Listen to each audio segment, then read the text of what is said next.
अगर आप options trading से 1 करोड़ रुपए भी कमा लोगे ना, तो भी सिर्फ एक दिन, आप सिर्फ एक दिन एक छोटी सी गलती करोगे और वो सारा पैसा डूब जाएगा। और ऐसी सिर्फ एक गलती नहीं है, ऐसी 12 गलतियां हैं जो कि ट्रेडर करते हैं और करते रहेंगे अगर समझेंगे नहीं तो। और अगर आप इसको मिस कर दोगे, इन गलतियों को नहीं समझोगे, तो कभी भी प्रॉफिट को किस नहीं कर पाओगे। इसलिए इन गलतियों को समझ लो। तो इसमें सबसे पहली गलती जो आपको समझनी होगी वो ये है कि मान लो आपने 10,000 रुपए से ट्रेडिंग शुरू की। ट्रेडिंग करने के थोड़ी देर बाद ही आपको 1,000 रुपए का प्रॉफिट होने भी लग गया। अब वो प्रॉफिट बढ़कर 2,000 का हो गया, थोड़ी देर में 3,000 का हो गया, 4,000 का हो गया, 5,000 का हो गया। लेकिन आप उस प्रॉफिट को बुक नहीं करोगे, क्योंकि आप तो ये सोच के बैठे हो कि भैया जितना मिल जाएगा उतना बढ़िया है। अब ऐसे एक दिन तो हो सकता है कि आपका पैसा डबल हो जाए या आप बहुत पैसा कमा लें, लेकिन याद रखो कि कोई भी एक ट्रेड से कभी अमीर नहीं बना है, बट एक ट्रेड से लोग गरीब जरूर बने हैं। और क्योंकि आपकी तो आदत है कि आपने कोई टारगेट लगाना ही नहीं है, आपने माइंड में सोचना ही नहीं है कि आपको एक ट्रेड से कितना प्रॉफिट मिल जाए, तो अब जब आपने दोबारा ट्रेड लिया होगा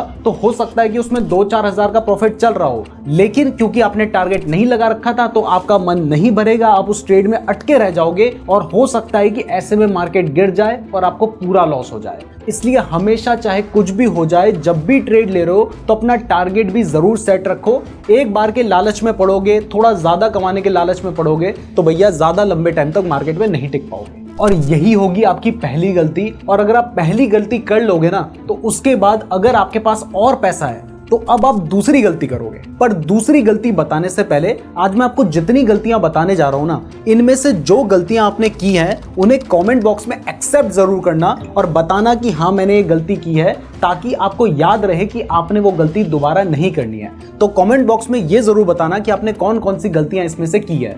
तो दूसरी गलती है कि अगर मान लो आपके पास पैसा है, तो अब क्योंकि आपको 10,000 रुपए का लॉस हो चुका है, तो अब आप ये सोचोगे कि यार इस 10,000 के लॉस को रिकवर कैसे करूं। और इस लॉस को रिकवर करने के लिए जिन लोगों के पास पैसा है वो पता है क्या करते हैं, वो ये करते हैं कि वो सोचते हैं कि यार एक काम करता हूं, 1 लाख रुपए लगा के 10,000 क्वांटिटी खरीद लेता हूं। अब ऐसे में अगर शेयर की प्राइस 1 रुपए भी बढ़ गई तो मेरे को तो 10,000 रुपए का प्रॉफिट हो जाएगा, मेरा लॉस रिकवर हो जाएगा। बट यहां पर वो ये नहीं सोचते कि अगर शेयर की प्राइस 1 रुपए बढ़ने की जगह 4-5 रुपए गिर गई तो उन्हें 40-50 हज़ार रुपए का लॉस हो जाएगा। यानी दूसरी गलती जो लोग करते हैं ना, वो ये है कि वो अपने लॉस को रिकवर करने के लिए और ज्यादा पैसा लगा देते हैं, जिससे वो और ज्यादा लॉस में चले जाते हैं। तो कभी भी अपने लॉस को रिकवर करने के लिए और ज्यादा पैसा मत लगाना, क्योंकि हो सकता है कि उस दिन आपने तीसरी गलती पहले से कर रखी हो, जिसकी वजह से आपको और ज्यादा लॉस हो जाए।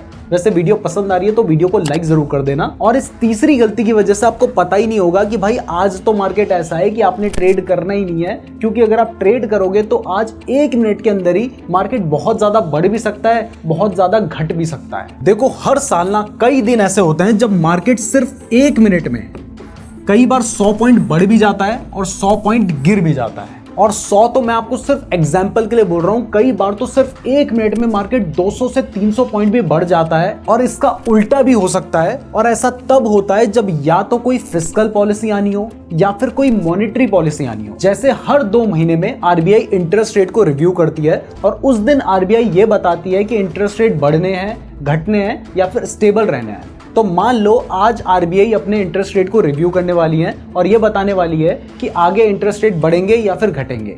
अब आपको तो इसके बारे में कोई नॉलेज ही नहीं है, आपको पता ही नहीं है कि ऐसा भी कुछ होता है। तो आपने क्या किया, आपने देखा कि आज मार्केट बढ़ रहा है, अपनी स्ट्रैटेजी भी चाहे आपने वहां पे लगा दी और 9.50 पर आपने अपना ट्रेड ले लिया। जैसे ही आपने ट्रेड लिया, आपको अच्छा खासा प्रॉफिट दिखाई दे रहा है, आपको लगता है कि अभी भी उस ट्रेड में पोटेंशियल है और आप रुके हो, और उसी वक्त बच जाता है 10। और 10 बजे हमारे जो आरबीआई के गवर्नर हैं वो आते हैं न्यूज़ चैनल पे और वो अनाउंस करते हैं कि इंटरेस्ट रेट को बढ़ा दिया जा रहा है। अब जैसे ही वो ये अनाउंस करेंगे उसके बाद धड़ाम से शेयर मार्केट गिर जाएगा और कई बार 200 से 300 पॉइंट गिर जाएगा, क्योंकि स्टॉक मार्केट और इंटरेस्ट रेट का इनवर्स रिलेशन होता है। पर आपको तो ये पता ही नहीं था कि आज कोई इवेंट है या फिर आज ऐसा कुछ होने वाला है और आपने तब ट्रेड ले लिया है। तो इसलिए हमेशा जब भी आप ट्रेड कर रहे हैं तो उस दिन ये जरूर चेक कर ले कि आज कहीं कोई मॉनेटरी पॉलिसी तो नहीं आने वाली है, कोई फिस्कल पॉलिसी तो नहीं आने वाली है। और ये आपने सिर्फ इंडिया का ही नहीं देखना है, आपने यूएस का भी देखना है, क्योंकि आजकल जो मार्केट है ये ग्लोबल मार्केट है, एक दूसरे से इंटरकनेक्टेड है। तो अगर मान लो यूएस में भी इंटरेस्ट रेट बढ़ा दिए जाते हैं ना, तो उसका इम्पैक्ट भी इंडिया में देखने को मिलेगा। इसलिए हमेशा जिस दिन आप ट्रेड कर रहे हैं उस दिन ये सारे इवेंट्स को जरूर चेक कर लें, और ज्यादातर लोग नहीं करते हैं, इस वजह से वो कई बार एक ही दिन में अपना सारा पैसा डुबा देते हैं। अब इसके बाद जो फोर्थ गलती है ना, वो तो मुझे पक्का पता है कि आपने कभी ना कभी तो जरूर की होगी, और वो गलती ये है कि मान लो आपने 10,000 रुपए से ट्रेड लिया, ट्रेड लेने के थोड़ी देर बाद ही आपको 2,000 रुपए का लॉस हो गया, तो अब आप उस लॉस को बुक नहीं करने वाले हो। अब आप वेट करोगे कि यार एक बार लॉस रिकवर हो जाएगा ना तब बेच दूंगा, बस एक बार जीरो में आ जाऊं। मान लो इसके बाद जो लॉस है वो बढ़कर अब 4,000 रुपए हो जाता है, तो अब आपका लॉस और ज्यादा बढ़ चुका है। अब इस केस में भी आप लॉस बुक नहीं करोगे। अब आप सोचोगे यार जीरो ना भी आए, 2,000 का लॉस हो रहा था ना, मैं 2,000 का लॉस सह लूंगा, लेकिन कम से कम ये 4,000 से कम होके 2,000 हो जाए। आप फिर वेट करोगे, फिर ऐसे में हो सकता है कि लॉस बढ़कर 5,000 हो जाए, 6,000 हो जाए, 7,000 हो जाए, और उसके बाद थोड़ा बहुत अमाउंट बचेगा। आप सोचोगे यार ये 3,000 रुपए बचा के भी क्या करना, अब तो इतना वेट कर लिया, थोड़ा और वेट कर लेता हूं, और ऐसे आप एक ही ट्रेड में अपनी पूरी कैपिटल खो दोगे। ये जो लॉस को अवॉइड करने के लिए लोग वेट करते हैं ना कि यार थोड़ा रुक जाता हूं, शायद प्रॉफिट हो जाएगा, इस चक्कर में और ज्यादा लॉस हो जाता है। तो इसलिए अगर आपको लग रहा है कि आपकी स्ट्रेटजी काम नहीं करी है और आपको लग रहा है कि यार यहाँ पे लॉस हो चुका है, तो उस लॉस को बुक कर लो। तुक्के के सहारे बैठोगे तो स्टॉक मार्केट से लॉन्ग टर्म तक पैसे नहीं कमा पाओगे। अब इसके बाद जो नेक्स्ट गलती है ना, इसकी वजह से ज्यादातर लोग लंबे टाइम तक ट्रेडिंग से कभी भी पैसे नहीं कमा पाते हैं, और वो गलती ये है कि मान लो आपने 10,000 रुपए से ट्रेडिंग शुरू की, ट्रेड शुरू करने के कुछ ही दिन में आपने उस पैसे को डबल करके 20,000 कर दिया, फिर आपने ट्रेड लिया और उस पैसे को आपने 30,000 कर दिया, फिर आपने 30,000 रुपए से ट्रेड लिया, उस पैसे को 40,000 कर दिया। लेकिन एक ना एक दिन तो ऐसा आएगा जिस दिन आपको लॉस होगा। अब क्योंकि यहाँ पर आप अपने पूरे पैसे को लगाकर ट्रेड कर रहे हो, तो जिस दिन आपको लॉस होगा उस दिन अगर आपने अपना इमोशनल कंट्रोल खो दिया तो वहां पर आप बार बार ट्रेड करने के चक्कर में फंस जाओगे और सारा लॉस करवा दोगे। इसलिए बेटर तरीका ये होता है, जब आप ट्रेडिंग शुरू कर रहे हैं तो उस टाइम पर मान लो आपने 10,000 से ट्रेड लिया और आपको 500 रुपए का प्रॉफिट हो गया, तो अगले दिन आपने 10,500 रुपए से ट्रेड नहीं करना है, आपने अगले दिन भी 10,000 से ट्रेड करना है। अब मान लो आपको आज 1,000 रुपए का प्रॉफिट हो गया, यानी आपके जो 10,000 है वो 11,500 हो चुके हैं, तो अब भी 10,000 से ही ट्रेड करो। मतलब जो प्रॉफिट हो रहा है उसको साइड रखो और अपनी जो इनिशियल कैपिटल है ना उससे ही ट्रेड करो, ताकि मान लो किसी दिन आपको लॉस भी हो जाएगा तब भी आपके पास जो प्रॉफिट से आपने पैसा कमाया था वो रखा होगा, और उस पैसे का यूज करके आप आगे भी ट्रेड कर पाएंगे। जबकि अगर आप सारा पैसा लगा के ट्रेड करोगे और किसी एक दिन बड़ा लॉस हो गया तो उसके बाद आपके पास पैसा ही नहीं बचेगा ट्रेड करने के लिए, और ये एक बहुत बड़ी गलती है जिसकी वजह से लोग लंबे टाइम तक ट्रेडिंग से पैसे नहीं कमा पाते। अब इसके बाद जो नेक्स्ट मिस्टेक है ना, ये मेरा एक दोस्त कर रहा था। तो हुआ ये कि मेरे दोस्त को 70,000 रुपए की जरूरत थी, पर उसके पास 10,000 रुपए थे। तो उसने सोचा कि यार एक काम करता हूँ, ये 10,000 रुपए से ना कॉल ऑप्शन ले लेता हूँ और उसको छोड़ देता हूँ, प्रॉफिट हुआ तो हुआ, नहीं तो पूरे डूब जाएंगे, मुझे तो वैसे भी 70,000 रुपए चाहिए। तो उसने उस 10,000 रुपए को लगाकर एक कॉल ऑप्शन लिया और उसको ओवरनाइट होल्ड कर लिया। अब उसकी किस्मत अच्छी थी, तो उसने जो 10,000 रुपए लगाए थे ना वो अगले दिन बढ़कर 17,000 रुपए हो गए। वो बड़ा खुश हो गया। उसने अगले दिन उसको सुबह सेल किया, नेक्स्ट डे उसने दोबारा से कॉल ऑप्शन खरीद लिया।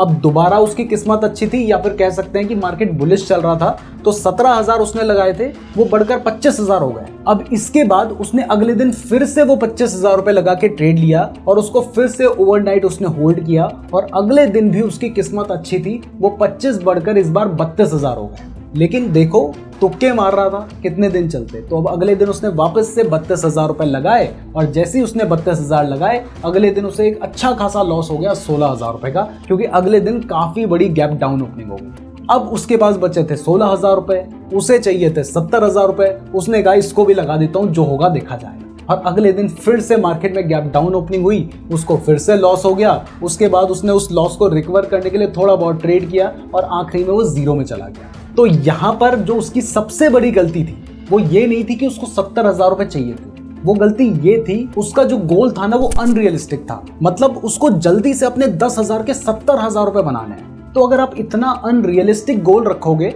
तो आप कभी भी ट्रेडिंग से पैसे नहीं कमा पाओगे।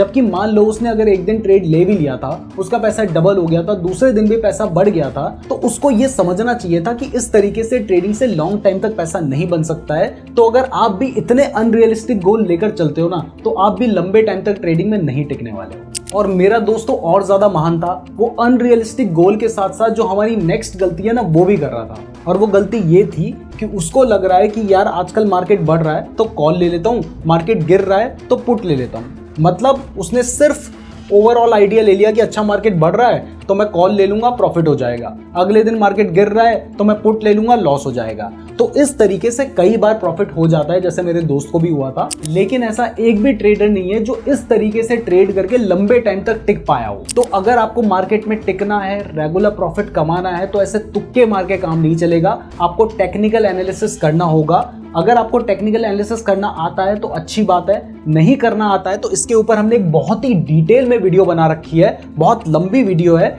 इस वीडियो को देखने के बाद आपने उस वीडियो को जरूर देखना है, क्योंकि जब तक आप खुद से टेक्निकल एनालिसिस करना नहीं सीखेंगे, जब तक आप कोई स्ट्रैटेजी का यूज नहीं करेंगे, तब तक लॉन्ग टाइम तक कभी प्रॉफिट नहीं बनने वाला। इसलिए कभी भी बिना किसी स्ट्रैटेजी के या फिर बिना कोई टेक्निकल एनालिसिस किए हुए ट्रेड मत करना। और अगर आपको टेक्निकल एनालिसिस के बारे में सीखना है तो यूट्यूब में सर्च करें टेक्निकल एनालिसिस ऑफ स्टॉक्स और ये वाली वीडियो देखें। देखो इसको भी मिस मत करना, क्योंकि इसको भी मिस करोगे तो प्रॉफिट को किस नहीं कर पाओगे। अब इसके बाद जो नेक्स्ट गलती है ना, इसमें कुछ लोग क्या करते हैं कि मान लो उन्होंने 10,000 रुपए लगा के ट्रेड लिया और उन्हें 1,000 रुपए का प्रॉफिट हो गया, तो वो उस ट्रेड से निकल के बाहर आ जाएंगे। उन्हें लगेगा भैया जितना प्रॉफिट मिल रहा उतना बढ़िया है, निकल लो, बस प्रॉफिट हो गया बहुत है। और उसी केस में अगर मान लो उन्हें लॉस हो गया 1,000 रुपए का, तो अब वो वेट करेंगे कि यार अगर रिकवर हो जाएगा तब जाऊंगा या फिर प्रॉफिट में आएगा तब जाऊंगा। तो ये अप्रोच बिल्कुल गलत है, क्योंकि यहां पर आपका जो टारगेट है वो बड़ा नहीं होगा। आप छोटे छोटे टारगेट ले रहे हो और इस केस में आपका जो स्टॉप लॉस है, क्योंकि आप 1,000 पे भी होल्ड करके बैठे हो, तो वो बड़ा हो जाएगा, जिससे मान लो आपने 3-4 ट्रेड में अगर प्रॉफिट कमा भी लिया तो वो एक ही ट्रेड में चला जाएगा। जबकि इसका उल्टा कुछ लोग क्या करते हैं कि अगर मान लो उन्हें 1,000 रुपए का प्रॉफिट हो गया तो वो सोचते हैं कि अभी रुकता हूं यार, जितना प्रॉफिट हो उतना लेके जाऊंगा। और अगर मान लो उन्हें 1,000 रुपए का लॉस हो गया तो जैसे ही थोड़ा सा लॉस होता है वो उसको सेल कर देते हैं। अब ये वाला अप्रोच भी गलत है, क्योंकि यहां पर भले ही हो सकता है कि आपका टारगेट बड़ा हो, लेकिन यहां पर आपका स्टॉप लॉस बार बार हिट होगा, क्योंकि हो सकता है कि 1,000 रुपए प्राइस जाने के बाद दोबारा से लॉस में आ जाए और जैसे ही लॉस में आएगा बार बार उसको लॉस में बेचेंगे। तो आपको इस तरीके से ट्रेड नहीं करना है। जब भी आप ट्रेडिंग कर रहे हैं तो वहां पर यह देखें कि कम से कम आपका जो रिस्क टू रिवॉर्ड रेशियो हो ना, वो 1:2 का होना चाहिए। यानी आपका रिस्क टू रिवॉर्ड रेशियो 1:2 अगर होगा तो इस केस में अगर मान लीजिए आपको 500 रुपए का लॉस हो रहा है, या फिर आप ये मान के चल रहे हैं कि इस ट्रेड में मुझे 500 रुपए का लॉस हो सकता है, तो वहां पर आपने ये इंश्योर करना है कि उस ट्रेड को आप तभी ले जब आपको ये लगता हो कि यहां पर 1,000 रुपए का प्रॉफिट भी हो सकता है। ताकि अगर मान लो आपको किन्हीं 2 ट्रेड में भी लॉस हो जाए तो तीसरे ट्रेड में अगर आपको प्रॉफिट हो गया, आपका टारगेट अचीव हो गया, तो उस केस में आपका पूरा लॉस रिकवर हो जाएगा। तो हमेशा कोशिश करें कि कम से कम 1:2 जिन ट्रेड में आपको मिल रहा है उन्हीं ट्रेड्स को लें। अब यहां पर एक बात का ध्यान रखना कि ये रिस्क टू रिवॉर्ड रेशियो अपने मन से डिसाइड नहीं करना है, आपने अपनी स्ट्रैटेजी के हिसाब से देखना है कि इस स्ट्रैटेजी में आपको 1:2 का रिस्क रिवॉर्ड रेशियो मिल सकता है या फिर नहीं। अगर आपके पास कोई स्ट्रैटेजी नहीं है तो फिर हमने कैंडलस्टिक पैटर्न के ऊपर एक 5 वीडियो की प्लेलिस्ट बना रखी है, जिसमें आप पूरा कैंडलस्टिक पैटर्न डिटेल में सीख सकते हैं। उस प्लेलिस्ट का लिंक आपको डिस्क्रिप्शन पे मिल जाएगा, या फिर यूट्यूब में सर्च कर लेना नीरज जोशी कैंडलस्टिक पैटर्न और आपको वीडियो मिल जाएगी। इसके बाद उस वीडियो को भी जरूर देख लेना, क्योंकि अगर उसको मिस कर दोगे तो फिर आपको पता है। अब इसके बाद जो नेक्स्ट गलती है ना, ये वो लोग करते हैं जिनकी खुजली बिल्कुल भी खत्म नहीं होती। मतलब जितना मिल जाए उन्हें चैन नहीं आता। जैसे दुर्योधन को पूरा राजपाट मिल गया था, लेकिन उसके बाद भी उसकी खुजली खत्म नहीं हो रही थी और उसने कहा था कि मैं पांडवों को एक सुई की नोक के बराबर भी जमीन नहीं दूंगा। और इस चक्कर में उसने युद्ध किया और वो जानता था कि वो हारेगा, लेकिन उसके बाद भी उसने अपने 100 के 100 भाइयों को मरवा दिया और अपना पूरा राजपाट डुबा दिया। तो ऐसी ही गलती ट्रेडर्स भी करते हैं, और वो गलती है कि मान लो आपने ट्रेड किया, ट्रेड लेने के बाद आपको प्रॉफिट हो गया और आपको लग रहा है कि आज के लिए सफिशिएंट प्रॉफिट हो गया है, पर पूरे दिन में आपको पता नहीं है कि अब दिन भर बैठ के करूं तो क्या करूं। तो आप टाइम पास करने के लिए फिर ट्रेड ले लेते हो और ऐसे चक्कर में दोबारा ट्रेड लेते हो, उसमें थोड़ा और प्रॉफिट हो गया, फिर ट्रेड लोगे तो बार बार ट्रेड लेते रहोगे और एक ना एक ट्रेड में सारा लॉस करवा दोगे। मतलब प्रॉफिट हाथ में आता है, सब कुछ मिलता है, लेकिन उसके बाद भी चैन नहीं है, उसको लास्ट में डुबा कर ही जाना है। तो जब आपको पता है कि यार मैंने रोज का 5,000 कमाने की सोची है, मेरे हाथ में 5,000 आ गया है, तो चुपचाप बैठ क्यों नहीं जाते। तो अगर दिन में आपने जो टारगेट रखा है वो भी रियलिस्टिक टारगेट, उसको अचीव कर लिया है, तो उसके बाद भी अगर आप ट्रेड करोगे तो आपके साथ सही हो रहा है, आपको लॉस होना ही चाहिए। तो अगर आप चाहते हो कि आपको लॉस ना हो तो एक रियलिस्टिक टारगेट रखो, 1 या 2 ट्रेड में उन्हें अचीव करने की कोशिश करो।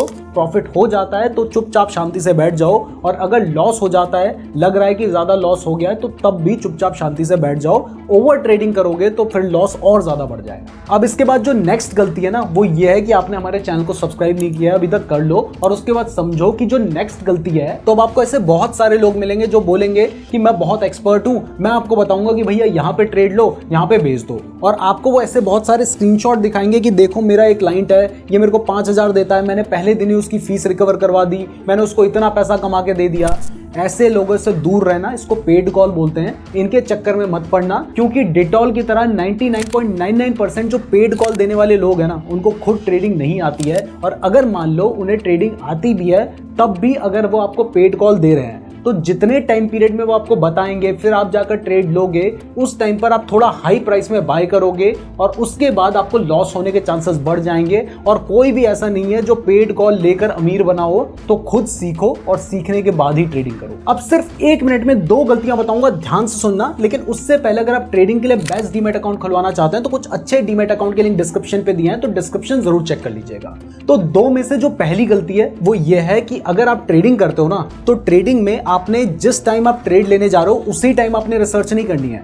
थोड़ी प्रिपरेशन पहले से करके रखो। आपने नेक्स्ट डे ट्रेड लेना है तो पहले से सोच के रखो कि अगर आपने ऑप्शंस ट्रेडिंग करनी है तो उसका सपोर्ट रेजिस्टेंस क्या है, और थोड़ा सा प्रिपरेशन करके रखो। अगर आप डायरेक्ट जाओगे, देखोगे कि अच्छा मार्केट बढ़ रहा है, बाय कर लेता हूं, तो वहां पे लॉस हो जाएगा। इसलिए पहले से आपको मार्केट में एंटर करने से पहले थोड़ी रिसर्च कर लेनी चाहिए। और जिस दिन आप ट्रेड कर लेते हैं, तो उसके बाद लास्ट में भी आपने ये देखना है कि आज आपको प्रॉफिट हुआ था तो क्यों हुआ था, लॉस हुआ था तो क्यों हुआ था। और इस तरीके से अगर आप काम करेंगे तो आपको लॉस होने के चांसेस कम हो जाएंगे, क्योंकि आप एक समझदार व्यक्ति की तरह ट्रेड कर पाएंगे। और इसके बाद जो हमारी नेक्स्ट एंड लास्ट गलती है, ये मैं हमेशा कहता हूं कि कभी भी अगर आप फिक्स्ड अमाउंट के साथ ट्रेडिंग करने आओगे, मान लो आपके पास 5,000 रुपए हैं और उसी 5,000 रुपए से आपको ट्रेड करना है, पैसा कमाना है, तो यहां पर आपके माइंड में एक लिमिट रहेगी, आप अपने इमोशंस को कंट्रोल नहीं कर पाएंगे। इसलिए जब भी आप ट्रेडिंग शुरू कर रहे हैं तो एटलीस्ट इतना इंश्योर कीजिए कि आपके पास एक रेगुलर सोर्स ऑफ इनकम हो, ताकि अगर आपको शुरुआत में लॉस हो, जो कि होता है शुरुआत में लॉस, जब तक आप सीखेंगे नहीं आपको लॉस होगा, तो आपके पास एक सोर्स ऑफ इनकम होना चाहिए जहां से आपके पास पैसा आए और आप दोबारा ट्रेड कर पाएं। तो अगर आप जॉब कर रहे हैं तो जॉब छोड़ के ट्रेडिंग शुरू मत करो, या फिर कभी भी लोन लेकर ट्रेडिंग शुरू मत करो, क्योंकि वहां पर भी आप अपने इमोशंस को कंट्रोल नहीं रख पाएंगे। तो अगर आप इन बातों का ध्यान रख लेंगे तो आपके लिए ट्रेडिंग से पैसे कमाना बहुत ईजी हो जाएगा। मैं उम्मीद करता हूं आपको वीडियो पसंद आई होगी। आपने इनमें से कौन कौन सी गलतियां की है कमेंट करके जरूर बताइएगा। और हाँ, कैंडलस्टिक पैटर्न की जो प्लेलिस्ट है उसको भी देख लेना। और टेक्निकल एनालिसिस सीखना चाहते हो तो उसके बाद जस्ट सर्च करो टेक्निकल एनालिसिस ऑफ स्टॉक्स, और इस वाली वीडियो को जरूर देख लेना। वीडियो पसंद आई है तो लाइक जरूर कीजिएगा, और इस तरीके की और वीडियोस देखने के लिए चैनल को जरूर सब्सक्राइब कर दीजिएगा। धन्यवाद।